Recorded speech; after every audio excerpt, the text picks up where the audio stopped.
দেখেন হাসনাত আব্দুল্লাহ কি বলে। হুমকি দেন যারা আপনারা, হুমকি আপনারা কি দিচ্ছেন?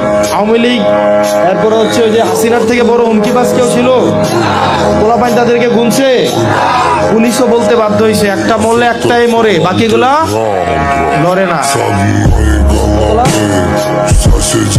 এই হারাম খায়া ঘরে হারামের টাকা বাজার বাজার করে ভরে খাওয়ায়, পোলাপাইন খাওয়ায়, এগুলোকে মানুষ হইব? এগুলোকে মানুষ হইব? হারাম খাওয়াবেন, দেখবেন পোলা উপাদিন করে আরেকজনের কাছে সাদাবাজি করে ফোন দিয়া দেখবেন বলবে যে একটা এজেন্সি লইয়া হয়, তারা ফুস দিয়ে মামলা দেয়, বলবো না? তো এগুলা হারামের ফসল। কিসের ফসল? আপনি আরেকজনের থেকে সাদাবাজি করে খাইতেছেন, এটা দিয়ে পোলা পাইতে বাজার করে খাওয়াইতেছেন, পোলাও দেখবেন কদিন পরে আপনার কাছ থেকে সাদাবাজি করে না? পাড়া দিয়া জমি লাগবো, গায়ে পাড়া দিয়া বাপের থেকে জমি লিখতে লইলে বলবো না?